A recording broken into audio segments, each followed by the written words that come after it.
It's the story of a submarine lost in World War II with a unique connection to Milwaukee, and also how new images from deep underwater are keeping the sub's legacy alive.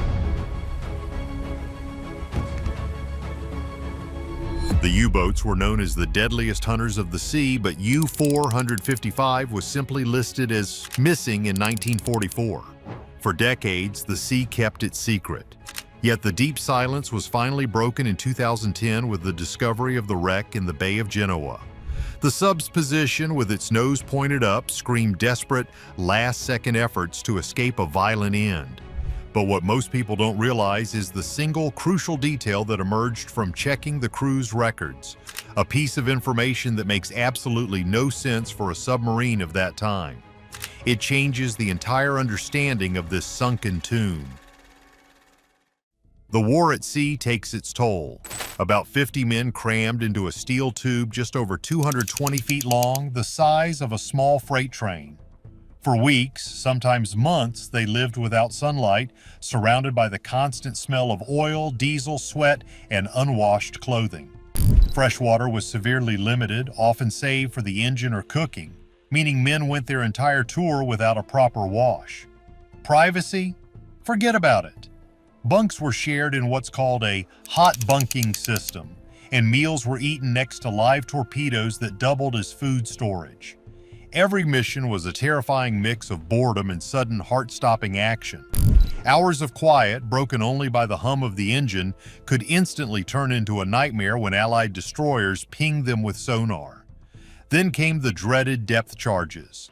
Each blast shook the steel hull like a tin can, often causing lights to flicker and water to leak. The men held their breath, every one of them wondering if the next detonation would be the one to rip the submarine in half. The mental strain of being in a small metal box hundreds of feet below the surface with thousands of pounds of crushing water pressure on all sides was immense. And that's putting it lightly. U-455, a standard Type 7C submarine, was commissioned in 1941. Its early patrols in the cold northern waters of Norway were mostly uneventful, but its luck changed in the Atlantic, where it scored a couple of victories, sinking a British cargo vessel and another ship. Those moments of success fed the crew's belief that they were the predators, not the prey. The crazy part is the shift in the war. By 1943, the tables had totally turned. Allied technology caught up in a major way, introducing better radar, stronger sonar, and long-range aircraft that could spot a surfaced U-boat from far away. The hunters suddenly became the hunted. More and more German submarines vanished, their fate unknown, disappearing into the vast, unforgiving ocean. U-455's final chapter began when it was ordered to the Mediterranean Sea. To get there, the crew had to attempt one of the most perilous crossings in the world, the Strait of Gibraltar. This narrow stretch of water was a fortress, guarded day and night by Allied ships, aircraft, and hidden minefields. It was a deadly trap, and many U-boats that tried to sneak through never made it. Commander Giesler, a steady and disciplined officer, planned to use the strong natural currents to hide the sub's presence, crawling along the ocean floor for 40 agonizing hours. They made it. They survived the impossible passage. Emerging into the Mediterranean in late January 1944 must have felt like a huge victory. They got new orders to patrol near the Italian coast, targeting Allied supply lines. But shortly after confirming those orders, the sub went silent. The last confirmed message from U-455 was routine, nothing about distress or mechanical trouble.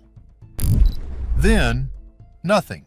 Weeks turned into months, and the U-boat was officially listed as missing. For 50 families, the silence was an open wound, a mystery that offered no grave, no final answer, just a terrifying absence. They just dissolved into the sea, a common fate for too many crews.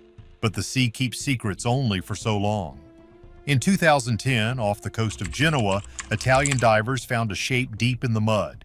It was U-455. Its bow was tilted sharply upwards, frozen in a last, desperate move toward the surface. The steel was twisted, the stern was gone. It was a wreck, a tomb, and an incredible find. Basically, the mystery was solved. Or was it? The real head-scratcher would emerge when experts delved into the specifics of the crew itself, unpacking the sub's bizarre personnel. The rediscovery of U-455 was huge. For 66 years, this vessel had been a footnote in history, a casualty on a ledger of wartime losses. But suddenly it was real again, a tangible piece of twisted steel 400 feet below the surface, confirming the crew's tragic fate. The visual evidence from the dive itself pointed to a cataclysmic end, the upward tilt of the bow suggesting a frantic last effort and the shattered stern indicating an enormous external or internal blast. The sealed hatches tragically confirmed that all hands were lost. But here's the catch, the detail that makes this whole story go from sad to straight-up bizarre. The official crew detail for U-455 was a number no World War II submarine of its type should have ever contained. Let's talk about the Type 7C U-boat. This was the workhorse of the German fleet, the most numerous combat submarine ever built. It was a tight squeeze for 50 men, the standard crew complement. Imagine a steel tube about 25 feet wide. Every inch of that space was functional. The torpedo tubes in the bow and stern needed men to load and fire them. The diesel engines and electric motors required engineering staff. Navigation needed its own small corner, and the commander and his officers took up what little space was left. Everything was calculated and precise. The men lived in shifts, constantly working, with every sailor's role essential to the sub's operation and survival. What most people don't realize is how rigid the German Navy was about these numbers. The operational complement, meaning the number of men required to run the boat safely and effectively, was usually 44 to 46 men, plus the officers bringing the total to about 50. Training manuals, logistics, food stores, everything was calibrated for that total. Overcrowding a U-boat was not just uncomfortable, it was extremely dangerous. Too many bodies meant less oxygen, slower response times during emergencies, and a severely restricted path to the hatches in case of an abandoned ship order, which could mean the difference between life and a watery end. The final official crew detail for U-455 at the time of its loss was not the standard 50 men. It was 55 men. That extra 5-man detail is what sends shivers down the spine of naval historians. 5 extra people might not sound like a lot, but on a Type 7C in a war zone, it completely throws off the balance. This sub was not designed to carry 55 men in combat conditions. The additional 5 sailors would have put a massive strain on resources that were already incredibly scarce, like clean air, fresh water, and even sleeping space. Where did these 5 men sleep? They would have to be put on the floor in passageways or somehow crammed into an already full storage area. It's an operational anomaly that simply shouldn't exist. So, why were there 5 extra men? This is where the informed speculation and connecting the dots become vital, adhering to the Create Valuable Fluff guideline by linking related, interesting information. One possibility is that the extra men were trainees. The German submarine force was burning through men and machines at an alarming rate by 1944. As the war dragged on, the training cycle was sped up, and often new recruits were given hands-on experience by riding along on short patrols or on the initial legs of a mission. The Strait of Gibraltar crossing was an incredibly stressful and difficult operation. Perhaps the extra 5 were young sailors who were supposed to gain experience by watching the veteran crew navigate the deadly strait, intending to be dropped off at a French port or one of the friendly bases in the Mediterranean, like those in the former Italian-controlled areas. But here's the catch. U-455 was headed straight to an active patrol zone near Italy. If they were trainees, they were likely going to be transferred to another sub or base after the Gibraltar passage. Did Commander Gissler have time to make the transfer before the final fatal patrol began? The silence suggests not. Another plausible scenario is that the men were specialized technicians or couriers. The Mediterranean theater was a critical, high-stakes area. The 5 extra men could have included an expert in new hydrophone technology, a mechanic meant for a sub with chronic engine issues, or even a military courier carrying top-secret orders or documents to a command post in Italy. Transporting these individuals on a submarine was highly risky, but it was often the fastest and most secure way to move personnel and sensitive materials across a hostile sea. The fact that the submarine went down with them means that whatever sensitive cargo or expertise they carried was also lost. The implausible number of 55 people instead of the standard 46 to 50 immediately changes the core story. It means that in U-455's final hours, the cramped, oxygen-starved conditions were even worse than normal. That adds a new, horrifying layer to the tragedy of their last moments. The drama is amplified because these 5 men didn't have to be there. They were an exception to the rule, sealed in the same metal coffin as the permanent crew. This detail is a historical red flag. It forces historians to ask if the presence of these additional people might have been a factor in the vessel's destruction. Was one of the 5 a less experienced hand whose mistake led to a mechanical failure? Did the extra bodies interfere with an emergency procedure that might have saved the sub? We may never know for sure, but the knowledge that an extra 5 souls were crammed into that steel tube makes the entire U-boat mystery far more personal and dramatic. The final fate of the U-boat will always be a question, but the mystery of the unexpected number of men sealed inside is a fact that cannot be ignored. Now that we know who was on board, the next question is what exactly ended their voyage in a single catastrophic moment. Piecing together the violent final moments. The physical evidence from the wreck of U-455, resting 400 feet below the surface of the Bay of Genoa, doesn't just confirm its identity. It tells a silent, horrific story of its final moments. The sub's remarkable posture, its bow tilted sharply upwards, combined with the catastrophic damage to its stern, offers 3 main theories about what caused the deaths of all 55 men. Understanding these possibilities is crucial because each one paints a dramatically different picture of their final seconds. The first and most compelling piece of evidence is the upward tilt of the bow. This isn't the position of a submarine that simply lost depth control and slowly sank. It suggests that the crew, led by Commander Giesler, was fighting a desperate last-second battle to reach the surface. When a U-boat is in distress, the immediate response is to blow the ballast tanks, force compressed air into them to expel the water and gain buoyancy. That upward tilt means that the ballast tanks in the bow were likely blown, and the engines were probably running at full power ahead in an attempt to make it to fresh air. The crew was fully aware they were sinking and reacted instantly. It was a race against the crush of the ocean, a race they tragically lost. This single detail elevates the disaster from a sinking to an intense final struggle for life. Next, we have the shattered stern. This is the critical clue. The entire tail section of the U-boat, which housed the propellers, rudders, and parts of the engine system, is missing or completely destroyed. This kind of violent damage points to a massive explosion. Everyone's obsessed with whether it was an external attack or an internal malfunction. The most common theory for a sunken U-boat is the Allied depth charge attack. By 1944, Allied destroyers were incredibly effective. They were trained to hunt in wolf packs, coordinating their sonar pings and depth charge drops to create an inescapable pattern. If U-455 was caught near the surface, which the extended periscope suggests, it would have been a quick, devastating encounter. A direct hit or even a near miss close enough to the vulnerable stern would have caused instant failure. The explosion would have crumpled the thin steel hull plates, causing a rapid, uncontrolled descent and implosion as the sub dropped below its crush depth, which was about 330 to 650 feet for a Type 7C.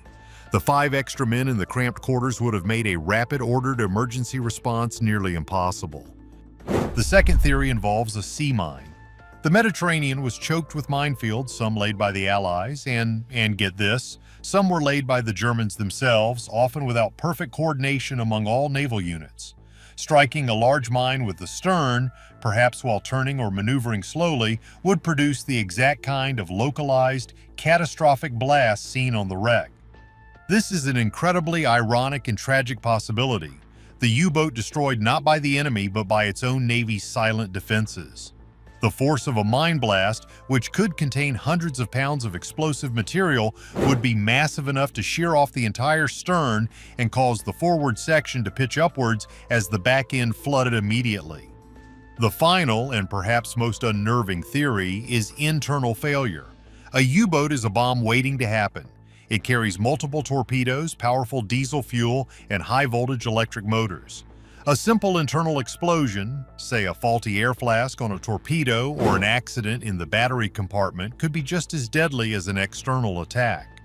The battery compartment was a real hazard. A mix of seawater and acid could produce toxic, explosive gases. If this happened in the stern section where the power systems were housed, the resulting blast and fire would instantly compromise the pressure hull, flood the back end, and send the sub plunging. The upward tilt would be the crew's final desperate attempt to fight the runaway flooding, trying to bring the bow above the waterline to save the men trapped forward. The tragedy of the 55 men is magnified by this violence. Whether it was a mine, a depth charge, or an internal flaw, the end was not a slow leak or a gradual sinking. It was a sudden violent catastrophe where the crush of water pressure hit almost instantly. The upward posture of the wreck is a permanent silent monument to the terrifying fact that the crew fought for their lives until the very last second. But even with the wreck found, some mysteries surrounding U-455 continue to confuse historians and add to the story's complexity. The historical puzzles left behind. The story of U-455 is now a completed tragedy. The lost boat was found and the crew's resting place is marked. But like many deep-sea secrets, the discovery only opened up new questions, particularly concerning the implausible crew number and the final violent mechanism of the sub's destruction. The historical records surrounding U-455 are a mess of loose ends and conflicting information, and that's why the mystery endures. Let's stick with the 55-man crew detail. This odd number, which is way too high for a Type 7C, suggests a serious breakdown in the German Navy's tracking system, or it points to a deliberate high-stakes decision by Commander Giesler. It's not that simple, though. If those 5 extra men were indeed trainees or high-value couriers, their presence should have been recorded in the ship's log as a temporary entry. Ship logs, however, are notoriously difficult to find in sunken U-boats, as the contents rarely survive the crushing water pressure. The fact that the official permanent manifest later recorded the higher number as the total loss suggests that the 5 men were still officially on board when the sub was lost. This omission in the historical record makes us wonder, did the German command know about the extra men, or did they simply cover up the mistake when they had to report the loss? In the chaos of 1944, especially in the Mediterranean, a 5-man clerical error is totally possible, but it doesn't make the human cost any less real. This all ties into the Italian connection. The sinking occurred in the Bay of Genoa, an area heavily contested by both the Allies and the remaining Axis forces, including elements of the Italian Navy that were still fighting alongside the Germans. Basically, U-455 was operating in a zone where the sea was a complex minefield of different nations' defenses and patrol routes. This means the likelihood of a mine strike, perhaps an old, poorly documented Italian mine, is very high. The German Navy was not always kept fully in the loop about Italian defensive placements and vice versa. It's an interesting possibility. The sub survived the heavily guarded Strait of Gibraltar only to be destroyed by an undocumented threat much closer to its operational base. This kind of tragic friendly fire event was not uncommon in the desperate final years of the war. We can also consider the human element. What we know about the 2 survivors, Gerhard Schwarz and Helmut Spitzer, only adds to the pain of the lost crew. Their testimony, detailing the cramped conditions, the intense camaraderie, and the shift in fortune as the Grey Wolves became hunted, gives a human face to the 55 men trapped below. They survived only because of a simple reassignment, a twist of fate that kept them off the final patrol. Their continued efforts to remember their comrades even decades later highlight that this mystery isn't just about steel and history, it's about the deep bonds formed in the face of certain peril. Schwartz's trip to Genoa in his later years, looking out at the water where his friends rested, is a powerful act of remembrance and sorrow. Another layer to the mystery involves a supposed Allied attack report. Some post-war histories claim that an Allied vessel in the area reported a successful depth charge attack around the time U-455 vanished. However, these reports are often vague and unconfirmed. In the flurry of submarine hunting, Allied ships would often drop depth charges on suspicious sonar contacts, not knowing if they had actually hit anything. The silence of the sea preserved the sub, but it also preserved the ambiguity of its fate. The upward-pointing bow, the destroyed stern, the sealed hatches, and the 5 extra bodies, each detail points to a terrifying end, but none provide the single clear answer that historians crave. The mystery of U-455 is a perfect example of how the chaos of war creates historical blind spots that even modern technology struggles to illuminate. But the story of this U-boat isn't just about the war's end. It's about its place in the history of naval warfare itself and how it makes us view other deep-sea losses. The final resting place.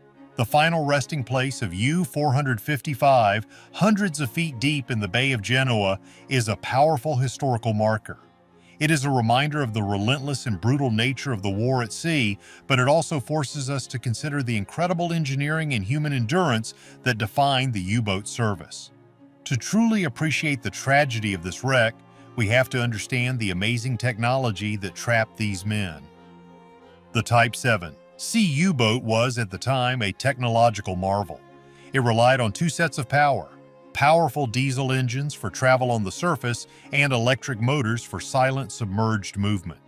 The shift from diesel to electric was a critical moment for the crew, a switch that instantly changed the air quality and the noise signature, literally meaning life or death.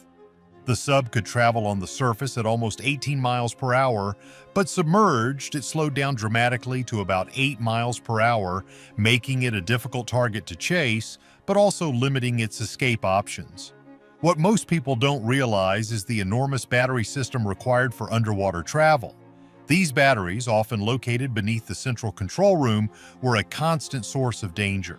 They contained corrosive acid and, if damaged or improperly ventilated, could release hydrogen gas, a highly explosive mixture that could instantly destroy the sub from the inside.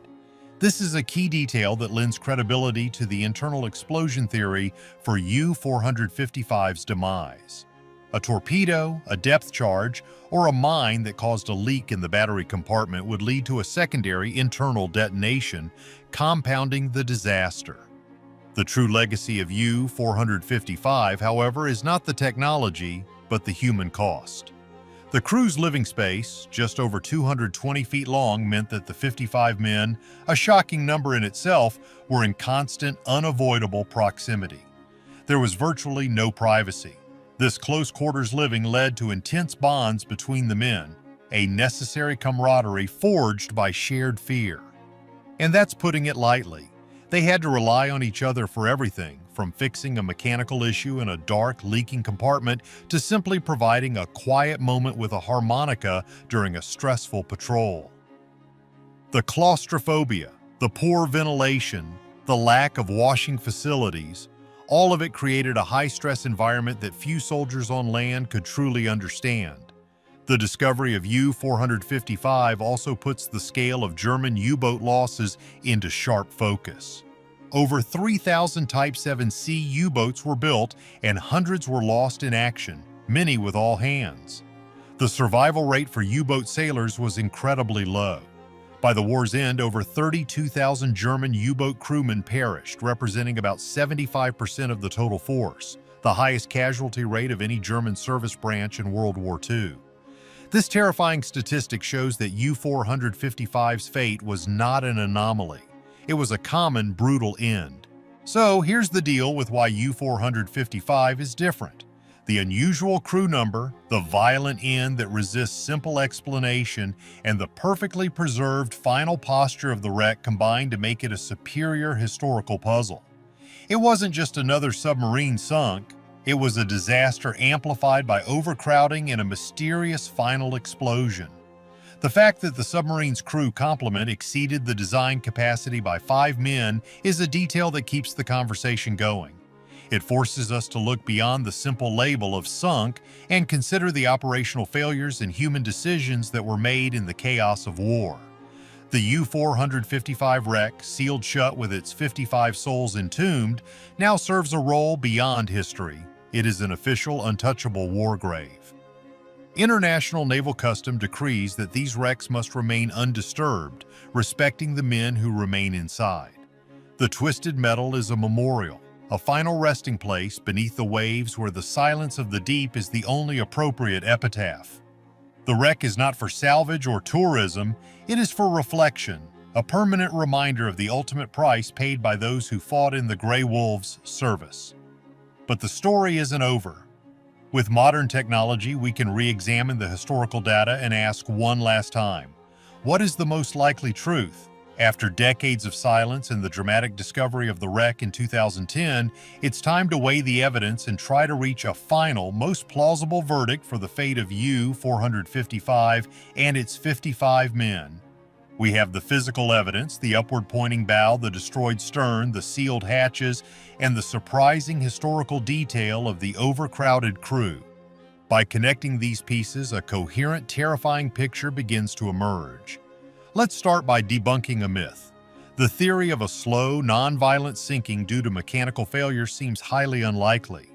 The wreck's posture screams instant catastrophe and a desperate, rapid attempt to surface. Slow flooding or engine trouble would have allowed for distress signals or an attempted abandon ship, which the sealed hatches and the last routine transmission completely rule out. This was a sudden, violent end. The two most likely scenarios are a mine strike or a devastating close-range depth charge attack. Given the location, the Bay of Genoa, a heavily mined and contested area, the mine strike theory is incredibly strong. So here's the deal. U-455, operating near the surface, as suggested by the extended periscope, was likely moving slowly to conserve its battery or to get a navigational fix before diving deep again. Striking a moored contact mine with the vulnerable stern would be an instant catastrophic failure. The blast would have vaporized the stern section, leading to immediate uncontrolled flooding of the rear compartments. The forward section, including the control room, would have plunged instantly. Commander Giesler and his crew would have immediately blown the forward ballast tanks, causing the bow to point skyward in that final frozen attempt to break the surface before the crush depth took hold. The depth charge attack is also plausible, but it typically leaves a wider debris field. However, a perfectly executed attack with a close proximity detonation could certainly cause the damage seen. If an Allied destroyer caught the U-boat with its sonar and delivered a crushing pattern, a depth charge detonating near the stern would have the same effect as a mine, shattering the hull and plunging the submarine. The story of U-455 is a historical puzzle solved, yet its most crucial details remain frustratingly out of reach. We found the ghost, but we can only guess at the final fatal sequence of events. The 55 men who made up that implausible crew remain an enduring question mark in naval history. Do you think the presence of those extra 5 men played a part in the sub's sinking? Like and subscribe for more deep dives into history's greatest secrets.